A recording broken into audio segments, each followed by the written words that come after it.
Welcome back. Jujutsu Kaisen season 3 episode number 9। अगर आपने इस पीक एनीमे का लास्ट एपिसोड नहीं देखा तो उसका लिंक नीचे डिस्क्रिप्शन में है। मेक श्योर कि आपने इसके पिछले एपिसोड देख लिए होंगे, तभी जाकर आपको ये एपिसोड समझ में आएगा। पूरा देख नहीं तो तेरी जी मार लूंगा।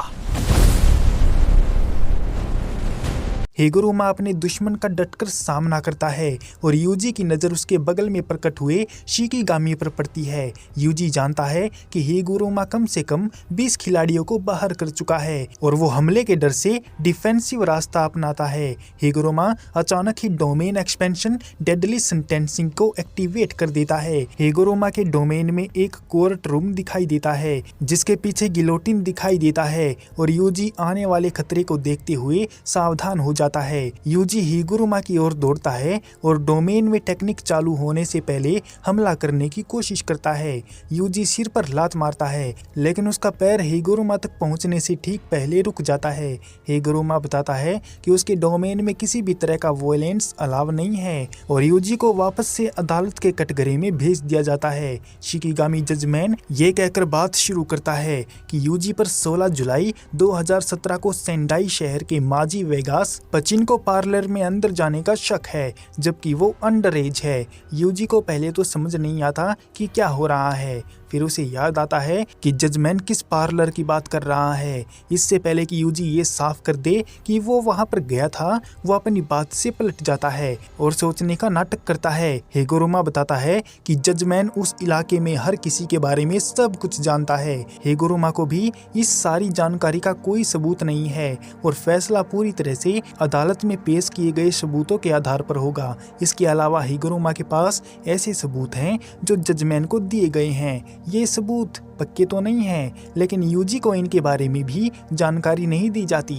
यूजी का मकसद अपने मामले का बचाव करना और सभी इल्जाम को दूर करके जजमैन से इनोसेंट होने का फैसला जीतना है। इन्वेस्टिगेशन पर चल रही कर्स टेक्निक से यूजी को एहसास होता है कि उस पर एक असली वकील मुकदमा चला रहा है। हिगुरुमा के डोमेन में किसी तगड़े हमले का ना होना यूजी को मास्टर टेंगेन की सलाह याद दिलाती है। टेंगेन ने समझाया था कि डोमेन एक्सपेंशन पास्ट के जादूगरों के लिए एक ज्यादा नॉर्मल टेक्निक थी क्योंकि इसमें श्योर हिट की गारंटी नहीं होती थी। अपने डोमेन का यूज केवल अंदर मौजूद टारगेट को अपनी कर्स टेक्निक के नियमों का पालन करने के लिए मजबूर करने के लिए किया जाता था। एक ऐसा डोमेन बनाना जिसमें हमला अचूक हो बहुत स्किल की जरूरत होती है और समय के साथ इसके यूजर की संख्या में भारी कमी आई है।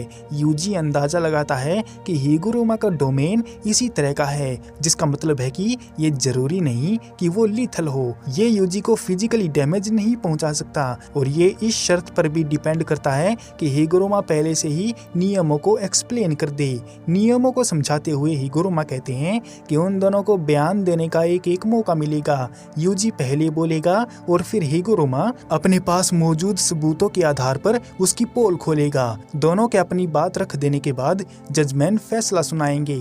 यूजी पूछता है कि अगर वो दोषी पाया जाता है तो क्या होगा, लेकिन हिगुरुमा को इस सवाल का जवाब देने में हिचकिचाहट होती है। इसके बजाय वो यूजी को बताते हैं कि उसके पास जवाब देने के लिए 3 ऑप्शन हैं: चुप रहना, कबूल करना और इनकार करना।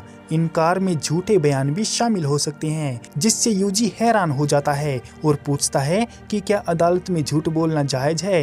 हिगुरुमा बताते हैं कि अगर सभी लोग ईमानदार होते तो मुकदमों की जरूरत ही नहीं होती और वो यूजी से जल्दी बयान देने को कहते हैं। यूजी इस मुकदमे में अपना बचाव कैसे करे, इस बारे में सोचने के लिए वो कुछ पल रुकता है। वो सचमुच उस दिन पचिनको पार्लर गया था और मशीनों पर जीत भी गया था। इसका मतलब है कि झूठ बोलना ही उसके लिए बेगुनाह साबित होने का इकलौता रास्ता है, लेकिन उसे सबूतों के बारे में पक्का पता नहीं है। वो हिगुरुमा द्वारा बताए गए 3 मेन ऑप्शन पर एक एक करके विचार करता है। पहले ऑप्शन में अगर सबूत पक्के नहीं हैं और ये साबित नहीं करते कि यूजी पार्लर गया था तो वो चुप रह सकता है। दूसरे ऑप्शन में अगर सबूत सिर्फ ये साबित करते हैं कि यूजी पार्लर के अंदर गया था तो वो इल्जाम से इनकार कर सकता है और कह सकता है कि वो बाथरूम का इस्तेमाल कर रहा था। हालांकि अगर सबूत ये साबित नहीं करते कि वो अंदर गया था तो उसे आखिर में ये मानना ही पड़ेगा कि वो अंदर गया था। तीसरा ऑप्शन, यदि सबूत ये साबित करते हैं कि वो अंदर गया था और उसने जुआ खेला था तो यूजी को लगता है कि उसकी किस्मत पूरी तरह से खराब है। वो हल्की सजा के लिए कबूल करने के बारे में सोचता है, लेकिन उसे यकीन नहीं है कि मुकदमे में इस तरह की सिचुएशन की गुंजाइश भी होती है या नहीं। यूजी ने दूसरा ऑप्शन चुना और क्लेम किया कि वो केवल बाथरूम इस्तेमाल करने के लिए गया था। हिगुरोमा ने सबूत पेश करते हुए यूजी की एक तस्वीर दिखाई जिसमें वो कैश एक्सचेंज मशीन का इस्तेमाल कर रहा था। यूजी ने अपना माथा पकड़ लिया, जबकि हिगुरोमा ने आगे कहा कि तस्वीर और यूजी के खुद पार्लर जाने की बात स्वीकार करने से बाथरूम इस्तेमाल करने की उसकी कहानी पर शक पैदा होता है कि ये पक्का है कि यूजी मशीनों पर खेलने के इरादे से पार्लर में गया था। यूजी ने पूछा कि वो कौन सा कानून तोड़ रहा है, जिस पर हिगुरोमा ने जवाब दिया कि वहाँ अंडर एज वालों को जाने पर पाबंदी है, भले ही उनका इरादा खेलने का हो या ना हो। यूजी का कहना है कि ये एक बेकार और अनफेयर मुकदमा है, क्योंकि उसने ऐसा कुछ किया भी नहीं था जिससे वो अपने आप को बेगुनाह साबित कर सके। हालांकि हिगुरोमा ने खुलासा किया कि जापान में सिर्फ अंडर एज वालों को जुआ खेलने पर पाबंदी है, मगर यूजी अपने आप को बचा सकता था ये बोलकर कि उसने माजी वेगास पचिंको पार्लर पहले कभी नहीं देखा था। जजमैन ने फैसला सुनाया और यूजी को दोषी पाया और उसे गिल्टी की सजा सुनाई। सब कुछ वहां पर पहले जैसा हो जाता है और जजमैन गायब हो जाता है। पहले यूजी को कोई फर्क महसूस नहीं होता, तभी हिगुरोमा तुरंत अपना हैमर फेंककर हमला करता है जो यूजी की बाह पर लगता है और उम्मीद से कहीं ज्यादा चोट पहुंचाता है।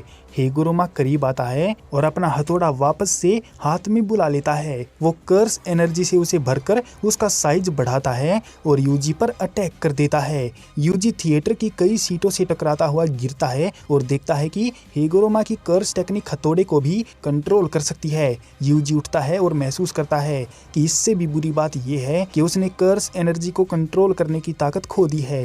हिगुरोमा मानता है कि यूजी अब तक उसके हमले को झेलने में कैपेबल है और यूजी भी मानता है कि यही एक अच्छी बात है कि वो अटैक से बच रहा है। हिराओमी हिगुरोमा 36 साल का आदमी है और इवाते बार एसोसिएशन का मेंबर है। उन्होंने अपनी ग्रेजुएशन पूरी की और आने वाली पढ़ाई को भी अच्छे से क्लियर किया। यूजी पर लगातार हमले करते हुए हिगुरोमा ने अपने हथौड़े से यूजी पर जोरदार वार किया। यूजी पीछे हटकर बच जाता है, लेकिन हिगुरोमा ने हथौड़े को अपने दूसरे हाथ में ले लिया, जिससे वो तुरंत फिर से हमला करता है। हिगुरोमा यूजी से लड़ाई करते हुए अपने हैमर को एक से दूसरे हाथ में बदलता रहा और अटैक करता रहा। यूजी बाल हमलों से बचा और कोहनी से पलटवार करने की कोशिश की। हिगुरोमा ने हथौड़े का साइज बदलकर उसे एक लचीले हुक में बदल दिया और उसे यूजी की भीतरी कोहनी के चारों ओर लपेट दिया। फिर यूजी को दूर फेंक दिया और हैमर को वापस छोटे साइज में कर दिया। हिगुरोमा ने जादूगर के रूप में अवेकन होते ही डोमेन को हासिल कर लिया था और उसको एनालाइज करके उसने अपना डिफेंस सीख भी लिया। काफी आसानी से उसने इस टेक्निक में मास्टरी कर ली और 12 दिनों के अंदर ही फर्स्ट ग्रेड का सोर्सरर बन गया और उसने टोक्यो नंबर 1 कॉलोनी में एंटर करने से पहले ही कई सारी स्पिरिट और कर्स यूजर को खत्म कर दिया। यूजी पर दोबारा हमला करने से पहले हिगुरोमा उससे पूछता है कि क्या वो अपनी कर्स एनर्जी को कंट्रोल नहीं कर सकता। यूजी उलझन में है क्योंकि हिगुरोमा ने ही तो ऐसा किया है, लेकिन जाहिर तौर पर गिल्टी की सजा सामने वाले की कर्स टेक्निक को ब्लॉक कर देती है और यूजी के पास कोई इनेट टेक्निक नहीं है, इसलिए वो अपनी एनर्जी का इस्तेमाल नहीं कर पा रहा है। ये बात हिगुरोमा को टेंशन में डाल देती है क्योंकि यूजी अब तक कैसे बच पाया है, लेकिन वो जल्दी ही पता लगा लेता है कि ये सब उसकी फिजिकल स्ट्रेंथ की वजह से ही है। और ये बात काफी खतरनाक भी है क्योंकि जो बंदा अपनी एनर्जी के बगैर भी उसका सामना कर रहा है उसको अंडर एस्टिमेट नहीं किया जा सकता।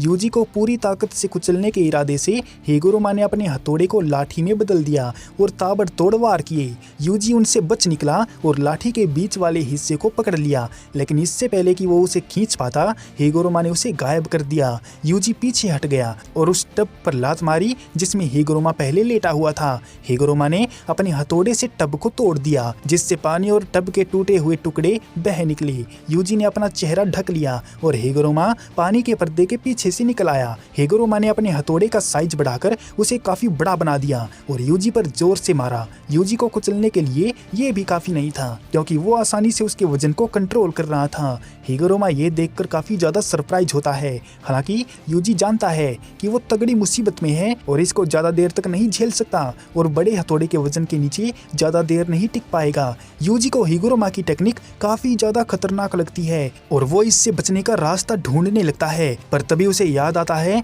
कि इस वकील ने उसको 3 रास्ते बताए थे, इसलिए वो जल्दी से उनमें से एक रास्ता चुन लेता है और हिगुरोमा का नाम पुकारते हुए रीट्रायल करने को बोलता है। इतना कहते ही वो दोनों डोमेन के अंदर चले जाते हैं और डोमेन के रूल के मुताबिक वहाँ पर कोई भी वायलेंस अलाव नहीं है, इसलिए यूजी राहत की सांस लेता है। हिगुरोमा देखता है कि यूजी उसकी टेक्निक को समझने लगा है। जज ने यूजी को गिल्टी होने की सजा सुना दी है, इसलिए अगर यूजी सीधे तौर पर अपना गुनाह कबूल नहीं करता तो वो रीट्रायल की रिक्वेस्ट कर सकता है, जिसे मना नहीं किया जा सकता। अगले मुकदमे में जज अनाउंस करता है कि यूजी पर 31 अक्टूबर 2018 को शिबुया में हुए एक साथ कई सारे लोगों को मारने का इल्जाम है। ये जानते हुए कि वो शिबुया इंसिडेंट के दौरान सुकुना के भयानक कारनामों का जिक्र कर रहा है, यूजी चौंक जाता है। हिगुरोमा को सबूत मिलते हैं, लेकिन इससे पहले कि उसे बोलने का मौका मिले यूजी तुरंत अपना गुनाह कबूल कर लेता है। वो झूठ नहीं बोलेगा और जो हुआ उसे मानने से इनकार कर देगा, जिससे वकील भी हैरान रह जाता है। गुस्से से लाल आंखों वाला जज यूजी को गिल्टी साबित कर देता है और यूजी को डेथ पेनल्टी के साथ साथ उसकी एनर्जी भी छीन लेने की सजा देता है। जब हिगुरोमा लॉ स्कूल में पढ़ाई करते थे तभी उनके एक क्लासमेट ने उनसे कांटेक्ट किया, जिन्हें वो योशिजावा कहते थे। हिगुरोमा को लगा कि वो उनसे कुछ बात करना चाहता होगा, मगर योशिजावा उसको जज बनने के लिए फोर्स कर रहा था, लेकिन हिगुरोमा को इसमें कोई भी इंटरेस्ट नहीं था। प्रेजेंट में जजमैन यूजी को मौत की सजा सुनाता है। इससे हिगुरोमा का हथौड़ा कटाना में बदल जाता है, जो एक ही वार में अपने टारगेट को मार डालती है। हिगुरोमा का मानना है कि दूसरों के लिए संपैथी रखने का मतलब है उनकी सारी कमजोरियों को समझना, लेकिन बार बार इन कमजोरियों को देखते देखते वो उन्हें बदसूरत ही समझने लगता है। उसके लिए हर इंसान इंक्लूडिंग यूजी भी बस कमजोर और बदसूरत हैं, चाहे कोई कितना भी अच्छा बनने की कोशिश करे, कितनी भी अच्छी इच्छाएं रखे। हिगुरोमा को उनसे बस यही दिखता है और कुछ नहीं। वो इसे ऐसे समझता है जैसे अंधेरे में टॉर्च मारो, इससे अंधेरा दूर नहीं होता बल्कि और ज्यादा खालीपन और उदासी दिखाई देती है। यूजी अपने दुश्मन हिगुरोमा को दूर रखने के लिए उस पर कई थिएटर की कुर्सियां फेंकता है। फिर वो अपनी जुजुत्सु आई की जैकेट भी फेंक देता है ताकि हिगुरोमा का ध्यान भटके और वो उसके पीछे छुप जाता है। जब हिगुरोमा को पता चलता है तो यूजी अपनी हुडी भी फेंक देता है, जिससे हिगुरोमा की नजर कुछ पल के लिए रुक जाती है और वो अंधा हो जाता है। यूजी जोर से किक मारता है लेकिन हिगुरोमा बच जाता है। फिर यूजी नीचे से अपर कट मारने की कोशिश करता है। ठीक उसी वक्त हिगुरोमा अपनी एग्जीक्यूशनर स्वॉर्ड उस पर वार कर देता है। हिगुरोमा ने पहले योशिजावा के साथ कन्वर्सेशन में जज बनने से मना कर दिया था, क्योंकि उसको लगता था कि उसको इस बात का लालच नहीं है। उसका हमेशा मानना था कि इंसान कमजोर और बदसूरत होते हैं, लेकिन वो इस कमजोरी को महत्व देते हैं क्योंकि यही इंसानों की खासियत है। अब यूजी ने एक ऐसा अपराध कबूल कर लिया जो उसने किया ही नहीं था, तो हिगुरोमा को पुरानी बात याद आ गई। उनके डोमेन में सबूत पहले से ही मिल जाते हैं। रीट्रायल में आने वाले सबूत सुकुना से जुड़े थे और हिगुरोमा जानते थे कि यूजी निर्दोष है। उन्हें समझ नहीं आ रहा था कि यूजी ने गलत अपराध क्यों मान लिया जो उसने कभी किया ही नहीं था। हिगुरोमा ने जानबूझकर अपनी एग्जीक्यूशनर स्वॉर्ड जो कि उसके हाथ में थी उसको इनएक्टिव कर दिया और यूजी के अपर कट पंच को लगने दिया। वो जोर से सीटों पर जा गिरा, जिससे यूजी हैरान हो गया। गिरने के बाद हिगुरोमा ने कहा कि अपने आप से कुछ ना करना कमजोरी की निशानी है। फिर उसने समझाया कि सुकुना ने उसकी बॉडी पर कब्जा कर लिया था और यूजी ने खुद से उसको कंट्रोल नहीं दिया था, इसीलिए वो निर्दोष है। लेकिन यूजी इसे ऐसे नहीं देखता। वो अब भी सारी मौतों की जिम्मेदारी अपनी कमजोरी पर डालता है। हिगुरोमा समझ गए। यूजी ने पूछा कि उसने अपनी कर्स टेक्निक क्यों बंद की। हिगुरोमा उठता है और बोलता है कि उसे याद आ गया कि उन्होंने कानून की पढ़ाई क्यों की थी। अभी भी बहुत से कमजोर लोग हैं जिन्हें मदद चाहिए, इसीलिए ही हिगुरोमा यूजी को अपने पॉइंट देने के लिए राजी हो जाता है। कपड़े पहनने के बाद हिगुरोमा ने यूजी को बैठने को कहा। फिर पूछा कि क्या उसने कभी अपनी मर्जी से किसी को मारा है। यूजी ने सीरियस होकर कहा हाँ मैंने मारा है। हेगोरोमा ने उस बंदे ओए के मुकदमे और जज की हत्या का जिक्र करते हुए पूछा कि क्या उस घटना पर भी उसे पछतावा हुआ था। इसके बाद हेगोरोमा कोगाने से कहता है कि वो कलिंग गेम में एक नया रूल ऐड कर दे जिससे प्लेयर आपस में अपने पॉइंट्स को एक दूसरे को ट्रांसफर कर सकें। इससे कर्स टेक्निक हटाने वाले स्कोर की गिनती भी बदल जाएगी, यानी कि अब कोई 19 दिनों के अंदर नहीं मरेगा। यूजी इंतजार करता है कोगाने के उस रूल को ऐड करने के लिए, लेकिन उसको साथ में डर भी था कि कोगाने उसको डिनाई ना कर दे। पर तभी कोगाने उस रूल को ऐड कर देता है और यूजी राहत की सांस लेता है। यूजी खुश हो जाता है। हेगोरोमा तुरंत अपना 1 पॉइंट यूजी को दे देता है। अब दोनों के पास इतने पॉइंट हो जाते हैं कि वो अगले 19 दिन तक अपना काम चला लेंगे और कलिंग गेम के नियम उनको इफेक्ट नहीं करेंगे।